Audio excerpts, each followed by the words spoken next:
Hello, guys and girls. Welcome to True Set Free. My name is Matt Lewis. This is Pastor Steve Whinery coming to you live from Calvary Chapel, Tri-Cities. Thanks for hanging out with us. If you just tuned in, you guys can email me questions. You can email crosswalkradio@gmail.com, or you can send a text to 707-872-7677. If you guys are catching us live on Facebook or YouTube, wherever you're watching from, you can post in the comments. I'll do my best to get to you. If not, I go through and try and save those for the next show so you guys can keep watching to follow us. Also, if you would like, subscribe, share, all that stuff that gets us out there, we would really appreciate that. And then if you need Pastor Steve to pray for you, you guys can throw that in there as well. Any comments, praise report, well, not any comments. Keep it biblical. Any praise reports, let us know where you're watching from. Love to see you guys around the world. It's really encouraging and all that. I do have an announcement I wanted to tell you guys. We have a ministry conference coming up. It's not too late to sign up. You can go on our website and do all that. It is April 27th through the 29th, so it's next weekend. And you want to tell them real quick just who's coming down and what that's all about? A little spiel. Well, we got Lloyd Pulley. He's the pastor of Calvary Chapel Old Bridge, and he's a good guy. We also have Jason Lyle, who's coming out. And Jason Lyle is a Christian astrophysicist. And so he does some cool stuff with astronomy and creation and that kind of thing. And he's actually he's a really knowledgeable guy. He's written some books that have done a really good job of explaining the light speed problem and in interesting ways. Very cool stuff. It's stuff that I like. And so he can be complex, but he can take the complex and he can make it real simple. And so he's done a really good job at that. I like him as a speaker a lot. And then we're going to have, I'm blanking out. Chuck Lind? Chuck Lind, yeah, thank you. Chuck Lind, he was the pastor at Calvary Chapel Olympia, really good guy, and he's going to be sharing with us too. Awesome. I'll also be speaking, and we have some other speakers that are going to be doing breakout sessions. So, yep. Yeah. And so if you guys are involved, what it is, ministry conference, you're involved in ministry in any way, okay? Small group, usher, children's ministry, you run a home fellowship, missionary, anything you do for ministry, or, even if you're wanting to get into ministry, if you're a youth leader, stuff, whatever, come on out. This is for you guys. And then to Steve's point, Lyle's going to be here for us on Sunday. He usually brings a lot of resources. So if you want to go down the science road, astrophysics, all that stuff, he brings a lot of stuff for you guys to check out as well and pick up. All right, that's all I have for announcements. Let's jump into some questions. Are you ready? Yep. All right, this is my first one. I got an email. I don't have a name on this, but this is the full question. I've been told I have a critical spirit. I have no local church or pastor to turn to or guide me or ask questions on this matter. Can you please help me find Bible passages and or a book on the subject of a critical spirit? You know what? The book that I always go to is the Bible. And so one of my favorite books specifically about living life and how, just basically how it's supposed to go, is the book of Proverbs. And the book of Proverbs has a lot to say about what you say and how you say it. And so most likely what's happening there is you're coming across wrong. You may be doing things, you may be getting into things that you don't need to get into. The Bible talks about making sure that you're not a busybody in other people's affairs. And so that can be the issue. If I were you, I would be going through the book of Proverbs, and specifically, like Proverbs chapter 15 through 18 have a lot to say about the words that come out of your mouth. Let me turn there and just give you a couple examples. Excuse me, I'm getting over a cold thing. So, for example, Proverbs 15:1 says, "A soft answer turns away wrath, but a harsh word stirs up anger." And so, again, just really practical ways that you deal with people. Tongue of the wise uses knowledge rightly, but the mouth of fools pours forth foolishness. Oh, let's see. Let's see. There's some other ones in here. Here's a good one.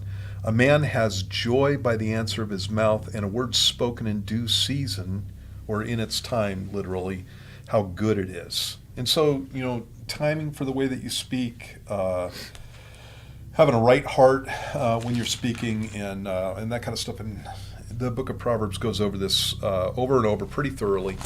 Another thing to consider is just being judgmental towards people. One of the things that we have to watch out for is the fact that not everybody is in the same place spiritually that we are, and we didn't all start out in the same place either. And so there's a number of people that I've known over the years that grew up in Christian homes, and they just literally had a head start on pretty much everything. And just because you grew up in a Christian home doesn't mean that you're radically spiritual, but it should. And so with some people, they just haven't gone through things that people who came out of pagan households in the world went through. And so I always compare it to being, crawling out of a hole. And so that say the hole's 20 feet deep. There's some people who start at the very bottom of that hole. There's other people who are just over the lip. They're 5 feet down, and they're crawling out. And, they've got 15 feet on the person that's down in the bottom from the beginning. And they crawl out of the hole and then turn around and look at the people who are, they just crawled up 5 feet and go, what's wrong with you? You're 15 feet down that hole, and so keeping in mind where people come from and what God's doing with them, that kind of thing. There's a passage that every unbeliever knows in Matthew chapter 7. It says, judge not that you be not judged, for with what judgment you judge, you will be judged. And with the measure you use, it will be measured back to you. Why do you look at the speck in your brother's eye, but don't consider the plank in your own eye? Or how can you say to your brother, let me remove the speck from your eye, and look, a plank is in your own eye? Hypocrite, first remove the plank from your own eye, and then you will see clearly to remove the speck from your brother's eye. And then Jesus goes on in the passage. Usually that passage is used to shut people down. As far as talking to others about the problems in their life. That is not what the passage is about.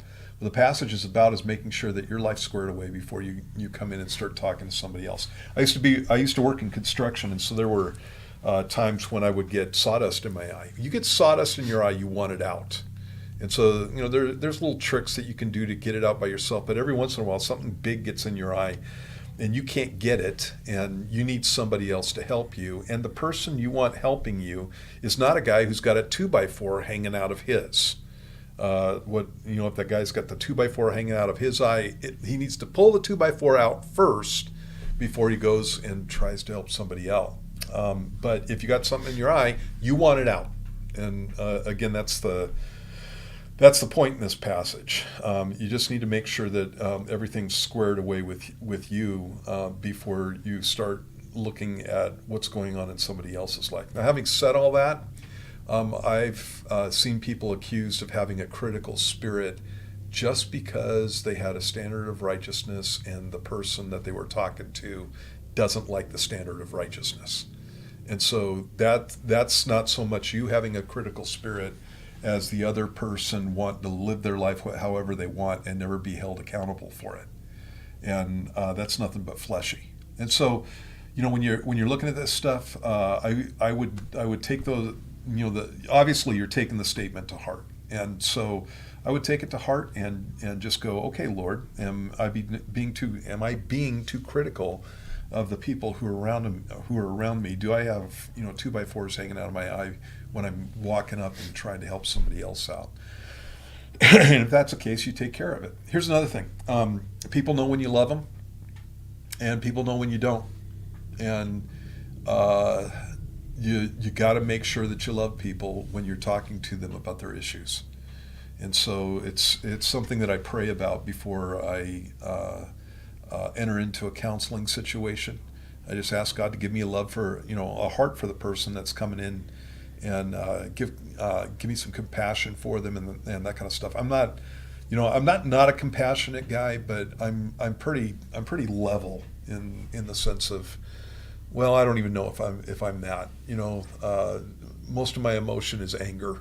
If something's going wrong, I'm angry. If I'm frustrated, I'm angry. If I'm just a guy, and so I don't have a lot of soft emotions that I'm showing, and so I have to pray about those things, especially when I'm talking to people who are sweeter than me, and so I want to exhibit Jesus, and so those are some of the things that I would be doing. Ephesians chapter 4 is a great passage too. It talks about the words that come out of your mouth need to be words that build people up. Let me get there and I'll read it to you. So it says this. Let no corrupt word proceed out of your mouth, but what is good for necessary edification. That's Ephesians 4:29. Edification means building up, that it may impart grace, and grace is unmerited favor to the hearers. It goes on and says, do not grieve the Holy Spirit of God, by whom you were sealed for the day of redemption. Let all bitterness, wrath, anger, clamor, and evil speaking be put away from you with all malice, and be kind to one another, tender-hearted, forgiving one another, even as God in Christ forgave you. And you have that kind of attitude that's spoken about in that passage, you're going to be a good communicator. There's another passage in Colossians that says, speak always with grace, seasoned with salt, so you know how to answer every man. And so grace is just giving people a break, giving them a break that they don't deserve. That's what grace is, giving people good things they don't deserve. Seasoned with salt, salt makes people thirsty. It's attractive. It's something that preserves also. And so my words need to be a preservative. They need to be things that are attractive, and hopefully that'll help you out. Yeah, totally. I was thinking the same thing about, I can go down this road because of my personality. I think it's guy specific too, where it says, don't provoke your children to wrath. It's kind of the critical. And as a guy, or as my personality, I'm focused on the problem. And it's like, how do I solve this? Let's fix this. And everything else kind of goes to the side. And so as I find myself getting those areas, my go-to is, are you loving people more than the thing you're trying to do? And usually it's when I get that mixed up that I start having issues. And so to your point of, if you're self-diagnosing, you can tell if you're critical on the inside, if you're frustrated and all that stuff. And then you can see the look on people's face, and you know, if you're paying attention, that how it's coming out is not good. Right. And then you make an adjustment. And sometimes, when you look at the Lord, sometimes he busts heads, sometimes with the disciples. And it's not that he has a critical spirit, it's that the Holy Spirit wants to make those stands in truth. And so the balance there is, am I in God's will? Am I praying for these people and saying what he wants me to say? And I don't have Mitchism, a dog in the fight, and then I'm good. Yeah. One of the things you got to keep in mind is your audience, the person that you're talking to. I was just having a conversation with a young lady not too long ago. She's really close to me, and talking to her about her kids. And anytime you talk to anybody about their kids, they're, especially a mama, they're going to get their hackles up. And she was accusing me of tone and attitude and that kind, and I had none of it. Right. And what was happening was she was reading into my language and the things that I was saying, an attitude that I didn't have. And I had to, I just had to point it out to her. And but at the very same time, I mean, look at my face. It's like, I'm going to come up and be serious with you and say something to you. Yeah. It's.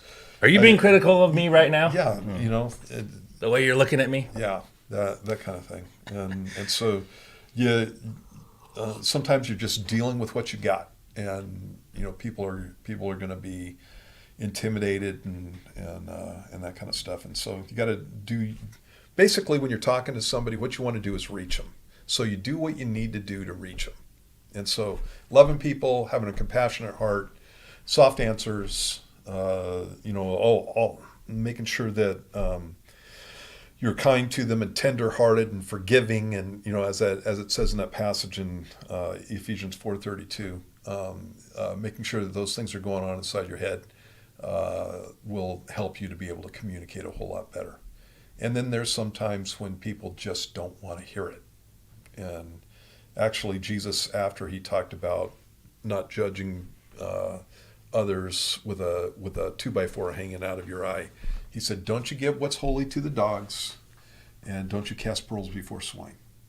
And so there are some times when you're sharing with somebody, you're absolutely in the right, and you're doing it rightly, and what you're dealing with is somebody who's not ready to receive it. Dogs don't care about holy things; they eat roadkill, and pigs do not care about pearls, and so sometimes when I find out that I'm dealing with somebody who doesn't have the nature to receive it, that's what Jesus is talking about in that passage, I stop talking to them and I start praying for them at that point. Amen. Yeah. All right.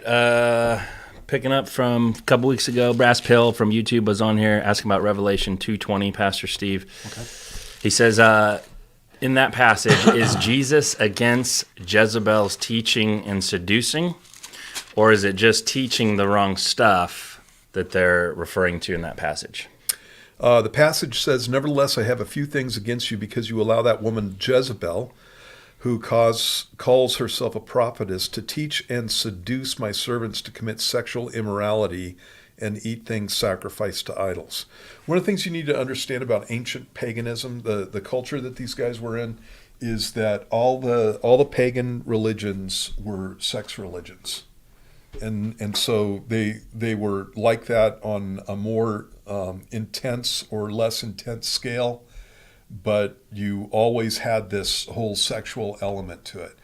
And so, for example, famously outside of Corinth, they had a temple to Aphrodite, and that temple had 1,000 temple prostitutes who would go out every night and do what prostitutes do and get paid for it, and that's how the temple made money. And so idolatry and sexual immorality went hand in hand. And so, yes, Jesus is condemning the false teaching, but the false teaching is all about paganism and eating things sacrificed to idols, and sexual immorality would go along with it. So it's both and. It's not either or. All righty. Okay, here's my next one. How did the blessings in the Old Testament work? When Isaac blesses Jacob rather than Esau, he says he doesn't have any blessings left for Esau. And then also, why do the blessings given actually come true? You know what? When you read the text in the passage, I know what you're talking about in the sense of the question that you have here. I understand it, and I have some of the same questions with the passages too. It looks like these guys had a relationship with God that included a spiritual headship in their home that's different than what we're used to. And I think it has to do with where they lived and the time that they lived in and their attitude towards God. And this is what I'm saying to you. I think that every father in every home would have exactly the same type of power and privilege in conveying blessing to his children if he were tight with the Lord and concerned about these things. And I don't mean that as a condemnation, but one of the things that you need to remember about guys in the Bible, and especially when you're talking about the patriarchs, and that's what we're talking about in Genesis. Abraham, Isaac, and Jacob were called the patriarchs of Israel. When you're talking about these guys are shepherds, and they live in tents. And when the sun goes down, there's nothing to do, except for be with family and So entertainment would include, you got to think of, back in the 1800s out in the Wild West, you lived in a cabin someplace, and if you had a guitar, you would become a really good guitarist because that's the only kind of entertainment that you would have, or piano, or so on. Many of these people were very literate, and the reason they were literate is because they had a lot of time, and they would spend that time reading and studying and that kind of situation. And when you're in a situation like this, these guys would have a prayer life. These guys would have a close relationship with the Lord. Now, Isaac is a little bit problematic because Isaac wants to bless Esau in that passage, and he does not want to bless Jacob in the way that God wants to bless him. And so you see a conflict there between Isaac and the Lord. And what ends up happening is God, through his providence, allows Jacob to do all his nonsense, and Jacob comes about to get Esau's blessing in a way that's underhanded. Really didn't matter because God was going to bless Jacob either way. Jacob is putting, I believe, more weight on Isaac's prophecy than God would have put on it. In any case, the way that God allowed this thing to unfold is God made it a situation where Isaac ended up blessing Esau with the blessing, Jacob with the blessing that he wanted to give to Esau. And it's at that point that you see some repentance on Isaac's part. And Isaac could have turned around and given Esau a blessing too. But after he realizes what's happened with Jacob, he by the way, knows that his wife was told that the older will serve the younger by God. And so he's kicking against this the whole time that these kids are growing up. And it finally comes to the point where the blessing is going to take place, and he gets tricked, and he realizes that he didn't just get tricked. He got tricked, and God was in it, in the sense that God allowed it. And so when Esau comes up for the blessing, Isaac lets Esau know, I don't have the kind of blessing for you that I wanted to give, is basically what he's telling him. And so Isaac at that point is bowing to the will of God. When you get to Jacob, later on, Jacob in Genesis chapter 49, he goes through and he prophesies over each one of his sons. And again, I started this whole thing with, I think that fathers in their home would have this kind of authority in their kids' lives if they were closer to the Lord and if they were more in prayer. And I do believe that. But then on the other hand, you are talking about the patriarchs here. And so Jacob ends up having his name changed to Israel, and God is very interested in the 12 sons of Jacob because they become the 12 tribes of Israel. And so there's a special thing going on, specifically in Jacob's life when he's prophesying and blessing his sons. And so there is that whole thing. I've had some relationships with Christians over the years where they emphasize this in their homes, and the blessing that would come from the father to the child when they go out of the house, and use that with their kids. You know, it's like you can go out of my house without my blessing, or you can go out of my house with my blessing. You can go into this new marriage without my blessing. You can go into this new marriage with my blessing. And which way do you want it, buddy? And that's powerful. That's powerful when you're raised in a Christian home. And that's kind of the backup for things like boys coming and asking a girl's father's permission to ask for her to be married to them, and that kind of thing. They want the father's blessing in that situation. And we're more, in our culture, we're more secular, and so we don't see the same weight that you have in Scripture on this, and specifically in the book of Genesis. And so I think it's something that has to do with their focus on the Lord and their closeness to God. Even in the case of Isaac, I think it has to do with their closeness to God. And I think it's something that we could have in our culture too, if we were paying attention to it. So, all right, here's my next one. Let me read the full context here. We used to attend Calvary Tri-Cities years ago. We still watch online. What a blessing you guys are. Recently started going to a Calvary here in our hometown. Picked this church because we thought we can start giving back and be of service.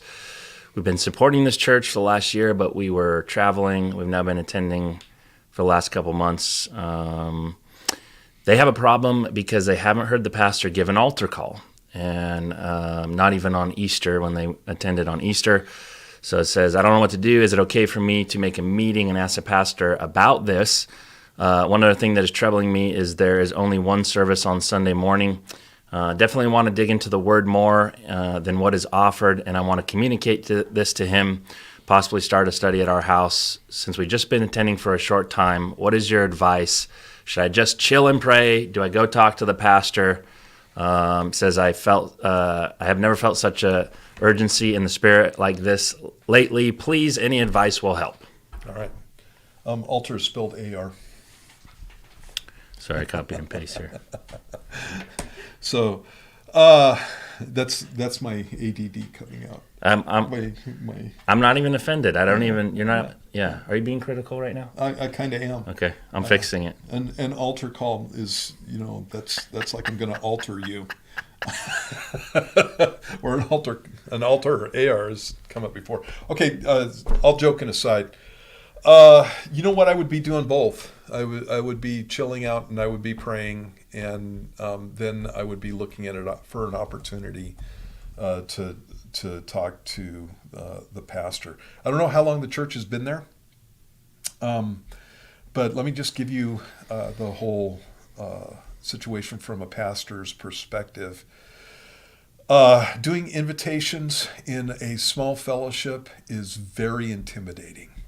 It's very intimidating because there's a good chance that nobody's going to say yes, and then you feel like a failure. And what has to happen with pastors is they have to get over that, and just get, when I think of doing an invitation for people to come to Jesus, I'm not looking for, a moment.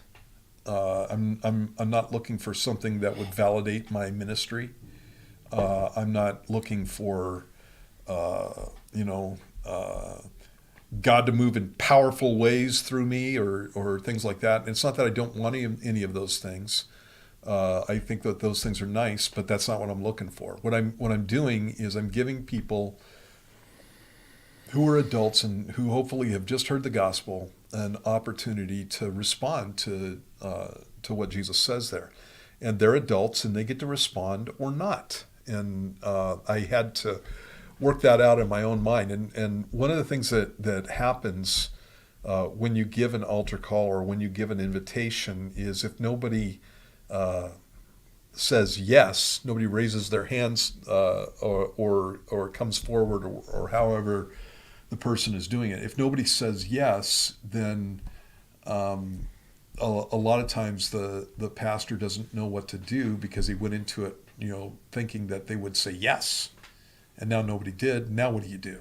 You just kind of move on and try to make it, make an awkward moment palatable is what guys are trying to do. And then on top of it, you'll have people come up afterwards and say, oh, I felt so sorry for you, because nobody, answered your request for them to come to Jesus. And that doesn't make it better. That makes it worse. And so it's very intimidating. And if you've ever led somebody to the Lord, or if you've ever been witnessing to somebody, when you get to the point where you're going to ask them, okay, would you like to know Jesus? Would you like to give your heart to the Lord? That's a very hard thing to get out of your mouth, because what if they say no? And again, it's that whole thing. If they say no, then I failed, and maybe, you know, and then there's going to be this awkward moment, and maybe they won't like me anymore, and you know, all these things are going through your head, and you have to get past all of that stuff. It cannot be about you. It has to be about the person that you're talking to. And so if I was going to talk to a pastor about this stuff, those would be things that I would have in my mind when I was talking to him. And I wouldn't necessarily bring those things up, but it would give me the right attitude towards the guy, and maybe an encouraging heart towards him. Not every pastor is an evangelist, but the Bible does say we're supposed to be doing the work of an evangelist. And so I understand your concern there. And especially if you've come from here, I do invitations routinely. And, you know, for those of you guys who are listening in who don't go to church here. And so these people are used to that. And so now you're at a different church where you got another pastor who's doing something differently. So I would just be praying for him. The other thing with doing a home fellowship, again, you know, it's like we have Bible studies that are going on all during the week. When I first started out, we were doing Sunday morning, and that was all. And actually, no, that was not all. I did a Sunday morning, and I did a Wednesday night service. And that's what we started out with. And then I was asked to do a Sunday night service specifically. I was even asked to change the Wednesday night service so that certain people could come to a Thursday night. So for a long time, we had a Thursday night service. So I was never, you know, I never had a problem with somebody saying, "Hey, I want more teaching." You know? Right. Yeah, it's like that's actually a nice thing. And so, you know, I wouldn't have a problem coming up to a pastor and saying, "Hey, I need more. You know, can we do a midweek or something like that?" And if he doesn't want to do that, then yeah, your proposal that maybe you do a home fellowship is a good one, and he may even tell you to do that. And so yeah, those are all things that you can bring up you can bring up to a pastor. I'd just be sensitive to him, and you know, do unto others as you would have them do unto you. Let me ask you this from a senior pastor's perspective. Do you think that a senior pastor should be doing more than just a Sunday morning study? Now, let's say it's a small church and it's just one study versus a large church, and maybe he's doing 4 or 5 Sunday morning churches. Maybe that goes into it. But do you think that he should be teaching more than just once a week? You're asking me, and so you know me. I think it's your job, dude. You know, it's like that's what you're there for. So you ought to be teaching. And so I've backed off on Sunday nights. That originally took place because of COVID. This guy's doing my Sunday night services now. And actually, the reason I don't know if I told you this, but the reason he's doing Sunday nights is because he's one of the few guys on staff that wasn't teaching routinely. And so it's one of the reasons that I put him there, because I think pastors should be teaching. And so yeah, immediately when we started, it was Sunday night and then Wednesday night, and I had a full-time job. And, I was a contractor, and so yeah, I think pastors should be teaching, and I actually would like to teach more. So that's kind of how I'm built. I don't think I think sometimes the criticism of pastors is deserved. If they're doing one service and the rest of the week they're not doing much of anything else, going and playing golf and that kind of stuff, that's nonsense. You should be working as hard as any laborer that you have in your fellowship. And you're not doing the same kind of work, but you should be working as hard as anybody else. You should be down at the church 40 hours at least, if not more. So I'm just thinking that, when I first got saved, like going to church on Sunday morning, that wasn't going to cut it. Mm-hmm. I needed more than once a week. Yep. Now I was part of a fellowship, starting a fellowship with 30 people, and small church. And so when you're doing that, the pastor can be the secretary, the admin, the finance guy, memorials, weddings, visiting people in the hospital. And so I get that there's a lot, but in that feeding your fellowship, feeding your sheep, it's definitely something to examine if you're in that position. Yeah. It's like people need to be fed. And so Sunday morning is, it's not that I don't get into specifics and intense Bible studies on Sunday morning, because I do, but I do make it a little bit more, it's more evangelistically oriented always. And Wednesday nights is basically through the Bible. I'm going through and teaching in depth through the Bible. Sunday nights too. So. Okay. Where did I go with this question? Okay, here we go. I read about the drag show in Pasco, and I heard about how they had kids in cages. I didn't know this was happening until the next day. I'm not sure why I'm sending this, other than just grasping at straws on what we should do as a church and community. Maybe we could have a mass text, and they come up with these ideas, Washington State Child Abuse Hotline, all this stuff. But this is the question. And if you don't know, we live in the Tri-Cities, so it's a fairly conservative community. Seattle's on the west side, Portland's to our south. We are not that. And so they had this event where they, at the, I guess I'll call it a gay bar in Pasco, had an event where they had a drag show where men were dressed as drag queens. The problem was they were advertising it as basically a Disney kids night with bright colors and those types of things. And so I saw the videos, and you had parents bringing their 9, 10-year-old little girls dressed as princesses, handing out $1 bills to males dressed as women, dancing around and doing various, like, almost strip teases as they're giving them $1 bills in a strip club format. So that's the situation. I'm going to throw one more in there that just happened, and I don't know if you knew this, but this just made Glenn Beck and Louder with Crowder and all that. But Desert Hills Middle School, which is a middle school right down the road from us, decided it was a good idea during their assembly to have a plexiglass barrier with marshmallow cream on each side, and this contest where the students were racing the staff, licking marshmallow cream on a plexiglass this thin. And so it went viral. It's viral on social media and Twitter and everything. An adult on one side and a kid on the other side? The staff, the teachers. So you had, and the kids are filming this, and it looks, it's like you're watching the teachers making out with the kids with a plexiglass in between. And so no adult thought that this was a bad idea. You have the principal and the vice principal and, all these various resources. So it went viral. It was on blaze.com, which is Beck's website. And so I threw that in there because we have this rise in the times we're living in where these events are happening in our community, and people are coming saying, what do we do as a church and as Christians in our community about those things? Well, I think we need to have a fit in the first place.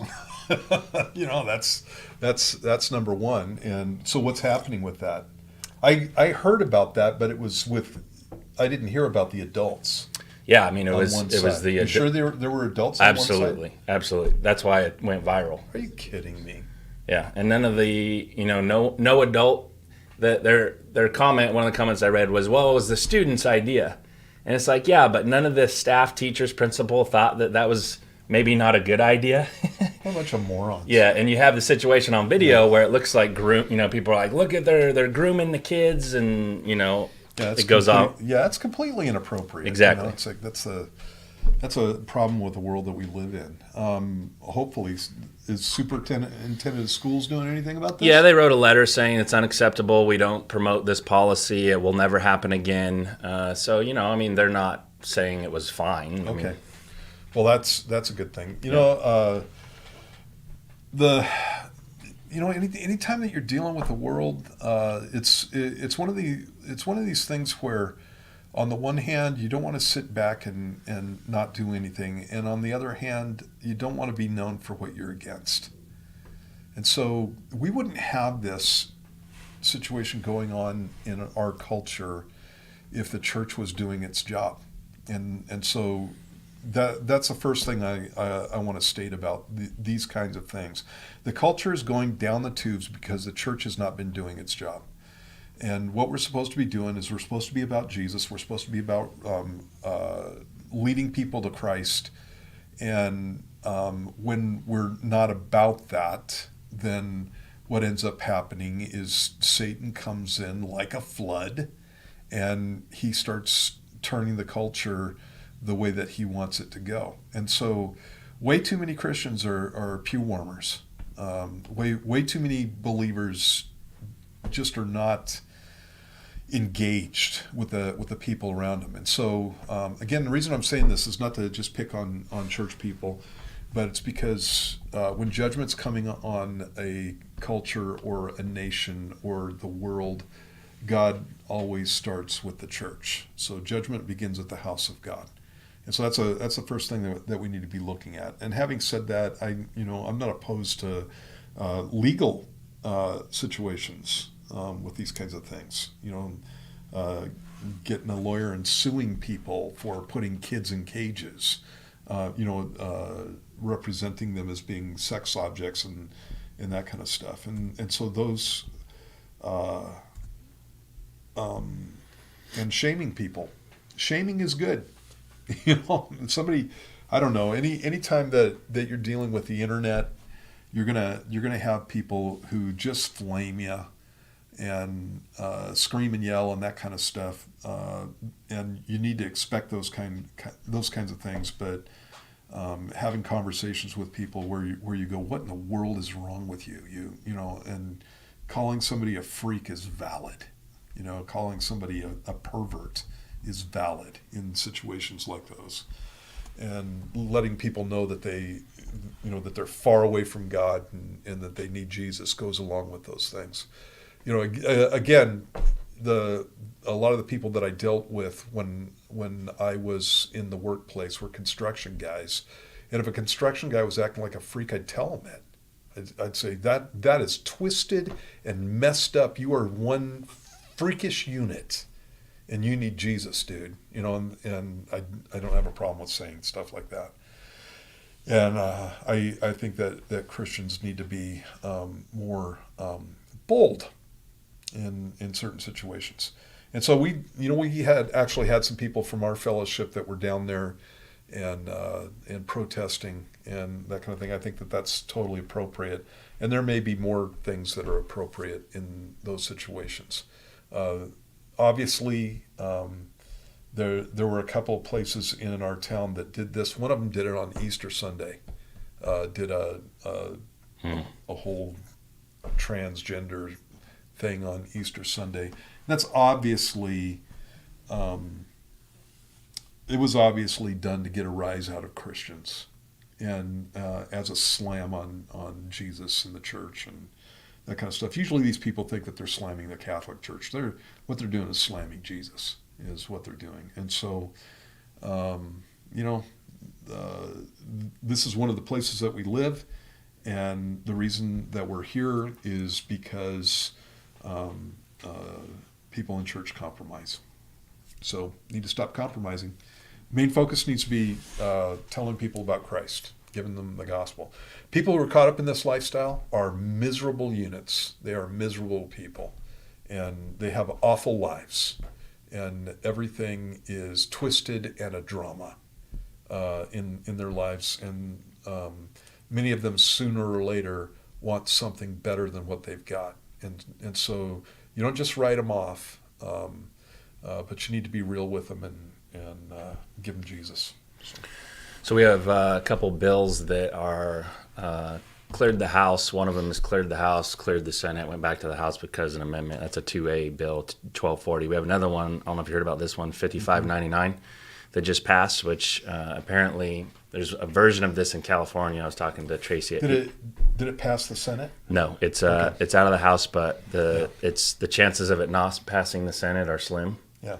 And basically it allows, and California has a version of this already, it allows for the state, a counselor, school counselor, whatever, to take away parental rights. And if your kid wants to transition, basically the state can get involved in that process without parental consent. Yeah, when I read about it, it was about kids who ran away from home.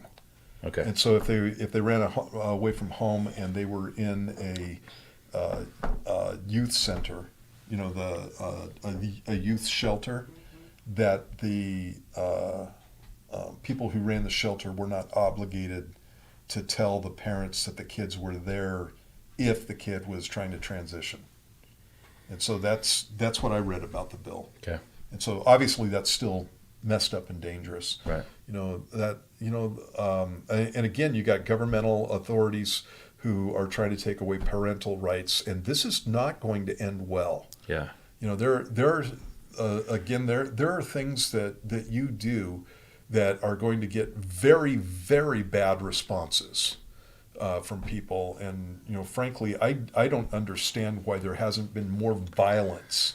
That's what I don't understand is, I know California, maybe isn't a good example, but what do they expect me to do as a Christian man who loves my kids if they run away and say stupid stuff and then CPS knocks on my door or whatever and says, I'm sorry, we got to take your kids there for gender.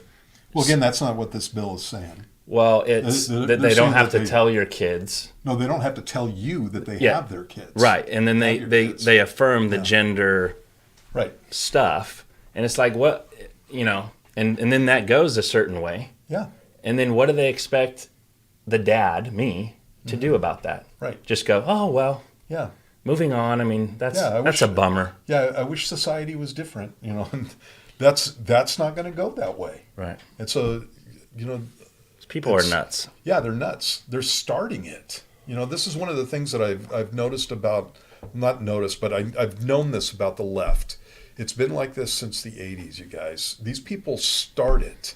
They coarsen the culture, they coarsen politics, and then they have a fit when the other party comes back and does some of the same things to them. And it's just ridiculous. These people start it, and then when there is a reaction, they have a hissy fit about how everybody's anti-patriotic and all this kind of nonsense. And so we need to be praying for our government officials, obviously, because we've got some of the worst people in government that you could have there. Anybody who would put together a bill like this is one messed up unit. So, all right, I'll throw this up here as Pastor Steve gets into it. But Katie's on Facebook, Pastor Steve. She says, my mom converted to Seventh-day Adventist later in her life. I grew up in the Assembly of God Church. And you'd mentioned at the Easter service that Sabbath has always been Saturday, as the SDAs believe. Could you elaborate more on the Christian shift away from the Saturday Sabbath and Jesus being our Sabbath? Sure. When you look at specifically on Easter Sunday, because Easter is always on a Sunday, and the reason for that is because that's the day that Jesus rose from the dead. Okay, and so that was on what's called the Feast of First Fruits, and so that's a feast during the Jewish Passover that takes place on the day after the Sabbath.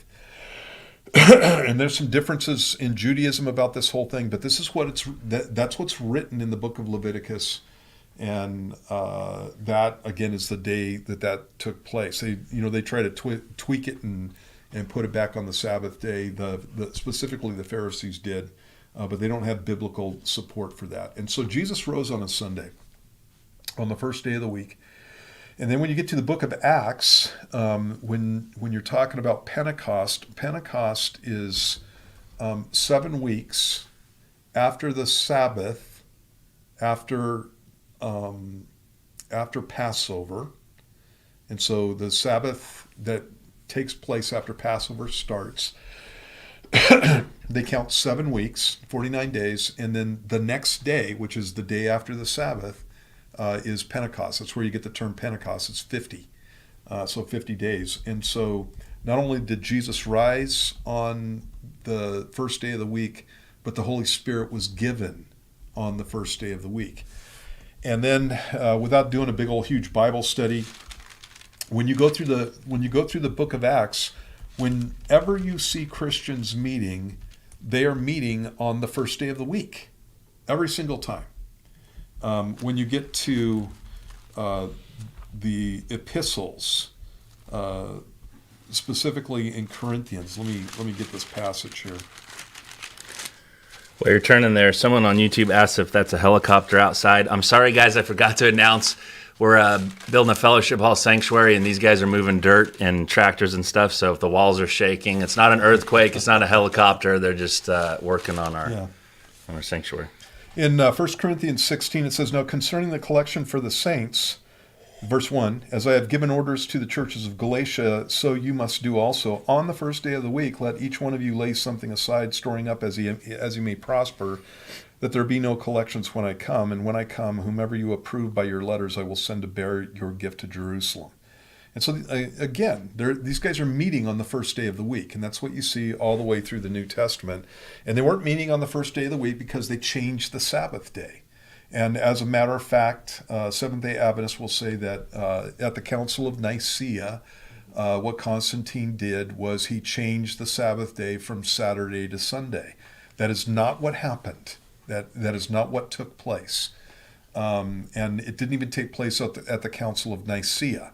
But what Constantine did do was he made Sunday a special day for businesses in the Roman Empire. In other words, he made it a worship day, and it's because he had purportedly converted to Christianity, and he wanted to honor the day that the Christians were worshiping. He did not change the Sabbath from Saturday to Sunday. When you go through and you look at what the Bible teaches about the Sabbath in the New Testament, in the book of Colossians, and I'm just going to do this really quickly. In the book of Colossians, it talks about some of the Jewish feast days and ceremonies. And in verse 11 of Colossians chapter 2, it says, "In him," talking about in Jesus, "you were also circumcised with the circumcision made without hands by putting off the body of the sins of the flesh by the circumcision of Christ." And so what Paul is saying there is that I don't have to have a physical circumcision because I have a spiritual circumcision that was made when I gave my life to Jesus. And so circumcision was a picture of the flesh being cut away, specifically in the sexual area. And so the flesh being cut away. And that happens when I come to Christ. I'm buried with him in baptism.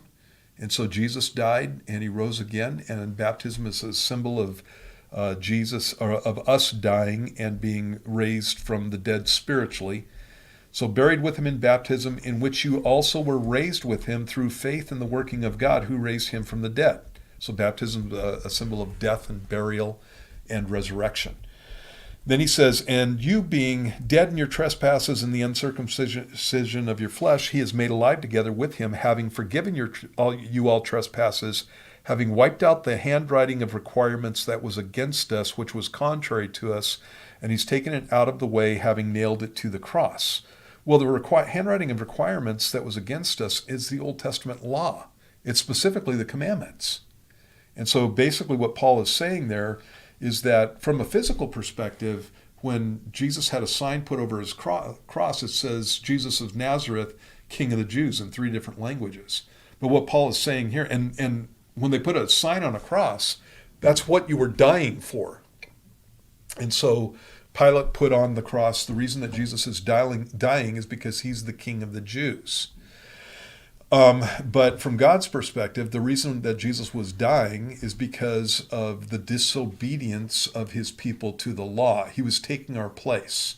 And so the fact that we have disobeyed the law means that we should get the death penalty. And what God did was he took that penalty and he put it on Jesus. And so Jesus died for the transgression of the law, not his own, but for ours. And so now that's taken away because it's already been paid for. It's a point that he makes there. And then in verse 14, he says, having wiped out I already did that. Verse 15, it says, having disarmed principalities and powers, he made a public spectacle of them, triumphing over them in it. So let no one judge you in food or in drink.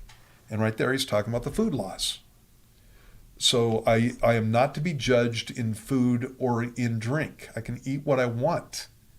And this is something that Seventh-day Adventists do not teach. In fact, they teach the opposite. And they teach that not only are you not to disobey the food laws, you should not be eating meat at all, which is not a biblical thing. Every sacrifice, every feast day that these guys had was a barbecue. And so they would bring a sacrifice and they would eat the sacrifice. And it was something that was commanded by God. You didn't get to go to a feast day and not eat from the sacrifice. In fact, with a Passover, obviously Jesus is the Lamb of God that takes away the sins of the world. He represented the Passover. And with the Passover, you had to eat the lamb and you had to eat it all, is what the commandment is. Anything that was not eaten was taken out and burned. And so it was an all or nothing type of thing. And so judge you in food or in drink. And so the food laws are taken out of the way. The food laws, by the way, were what God designed to separate the Jews from the Gentiles. And when he was going to bring the Gentiles in, he abrogated the food laws. And you'll remember in Acts chapter 10 that Peter was on the housetop of Simon the tanner in Joppa, and God had this sheet come down with all kinds of unclean animals. And he says, "Arise, Peter, kill and eat." And Peter says, "Not so, Lord. Nothing unclean has ever entered my mouth." And God goes, "Don't you call what I've cleansed unclean?" And Jesus alluded to this earlier on in the Gospels. And so that lets you know what the food laws were about. They were about separating the Jews from the Gentiles. And when God was bringing the Gentiles in, he took away the separation. And that happened, again, because of the cross. There's no separation between Jews and Gentiles now, specifically because of the cross. And you see that in Ephesians chapter 2 and also in chapter 3. Then it goes on and says, so let no one judge you in food or in drink or regarding a festival, and that's a feast day. And so feast days are like Passover and like the Feast of Weeks or the Feast of Pentecost. These are feast days. And the feast days were Sabbaths. And so they were days that were set apart as Sabbaths. And so the first day of unleavened bread is a Sabbath in the Bible. It's a feast day. And so you had yearly Sabbaths that were taking place in the Jewish calendar, or a new moon, and that is a monthly Sabbath. So on the new moon, they declared a Sabbath day. And so that's a monthly Sabbath. And then finally, or Sabbaths, and that's talking about the weekly Sabbath. And so let no one judge you in food or in drink or regarding a festival or new moon or Sabbaths, which are a shadow of things to come, but the substance is of Christ. And what that's letting you know is that Jesus is my circumcision. My baptism is tied in with the death, burial, and resurrection of Christ. The commandments are taken out of the way because Jesus died for them. The food laws are taken out of the way because he's made both the Jews and Gentiles one. And the new moons and the Sabbath days and the feast days are taken out of the way. They're not something that I have to keep in that sense because Jesus is the substance. He's my Sabbath. And so you have that. The whole book of, or the whole fourth chapter of Hebrews is about this. It's all about the day of rest.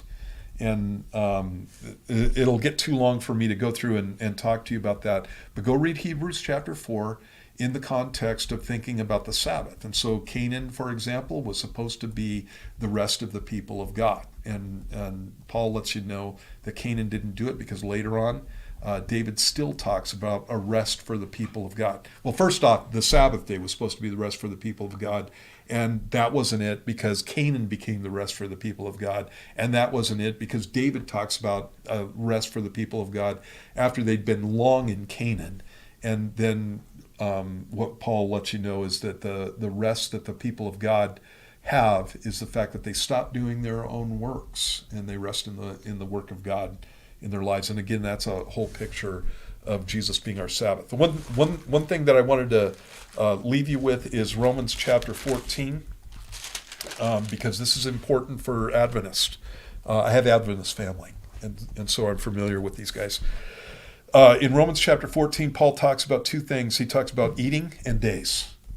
And as he goes through here in chapter 14 and verse 1, it says, receive one who is weak in the faith, but not to disputes over doubtful things. For one believes he may eat all things, but he who is weak eats only vegetables. Let not him who eats despise him who does not eat, and let not him who does not eat judge him who eats, for God has received him. Who are you to judge another's servant? To his own master he stands or falls. Indeed, he will be able to be made to stand, for God is able to make him stand. Okay? And so on the area of eating, if somebody wants to be a vegetarian, more power to them. But you're not to sit there and judge them, but neither are they to judge you. And so God receives people who eat meat, obviously because God set up sacrifices, and the sacrifices were barbecues. Right? Then he goes on and says in verse 5, and by the way, this is written by Paul the Apostle, and if Paul the Apostle was practicing the food laws, he would never say this. You cannot say that it doesn't matter what you eat if you're practicing the food laws, because it does matter what you eat. It does matter how an animal is killed, for example. And Paul's talking to the Romans here, and the meat that they would get in the marketplace would not be killed in a kosher manner. And so all of that stuff matters to somebody who's keeping the food laws, and obviously Paul is a guy who's not doing that. Then he goes on in verse 5, and he says one person esteems one day above another, and that would be a Sabbath keeper. So one person esteems one day above another, another esteems every day alike. Let each be fully convinced in his own mind. He who observes the day observes it to the Lord, and he who does not observe the day, to the Lord he does not observe it. He who eats to the Lord, for he gives God thanks, and he who does not eat, to the Lord he does not eat, and gives God thanks. And again, the passage goes on. So here's a point I want to make here. A Seventh-day Adventist will come and try to do backflips over this verse, try to make it say something that it doesn't say. This is the point I want to make to you. A guy who's keeping the Sabbath would never say this. He would never say, one person esteems one day above another, another esteems every day alike. You just need to be convinced in your own mind. He would never say that. If I was a Sabbath keeper, I would say there is one day that's above another, and it's not like any other. And if you say that every other day is exactly the same, and even if you're worshiping God on all 7 days, if you say they're exactly the same, you are wrong and you are in sin. That's a Sabbath keeper. And obviously, Paul is not a guy who keeps the Sabbath, and he was. So before he becomes a follower of Jesus, he is a guy who is keeping the food laws meticulously. And he is a guy who is keeping the Sabbath meticulously because he's a Pharisee.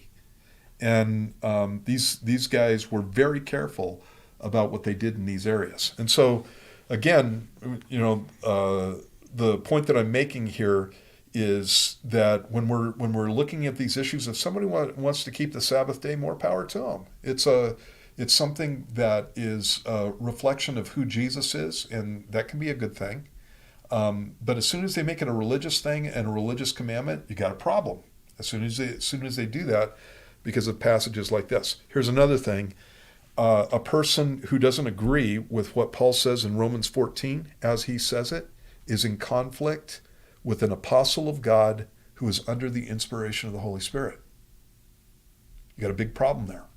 And so it's one of the points that I make when I'm talking to friends who are Seventh-day Adventists. And I've had conversations with people who are Seventh-day Adventists, and they were hard and fast on this kind of stuff because they'd been taught this in the Adventist church by Ellen White. They read the books and that kind of thing. And when I take them to the scripture, they start saying, oh, okay.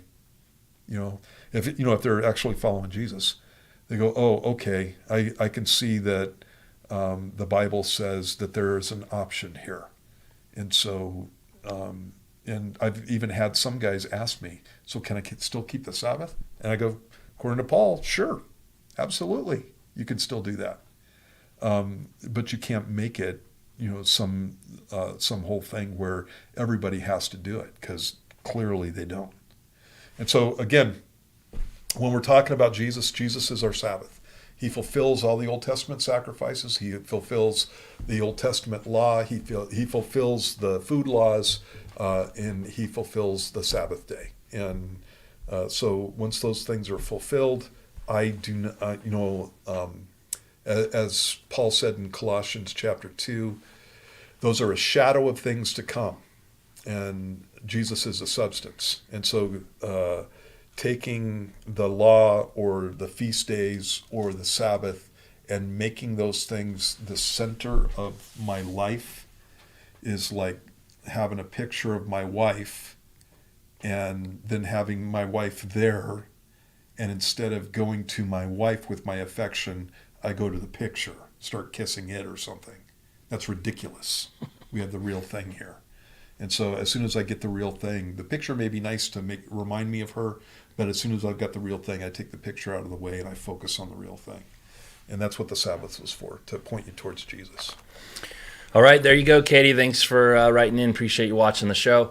We're out of time for today, guys. If you have questions, email me, crosswalkradio@gmail.com. You can text 707-872-7677. If you want to join us for church, we have 3 services currently on Sunday morning. We have a 7:30, 9:15, and 11:15. Next month, I'll tell you guys this. The end of May, I think it's actually the 21st of May is our first outdoor service. We have an outdoor amphitheater, and so on May 21st, it'll transition to 8 o'clock inside, 10 o'clock outside. And so we're looking forward to that, and the weather's getting pretty, and we'd love to have you for fellowship if you're looking for a place. If not, all our content's online, and you guys can check us out there as well. That's all we have for you this week. God bless you guys. See you next Wednesday at 3:30 on True Set Free.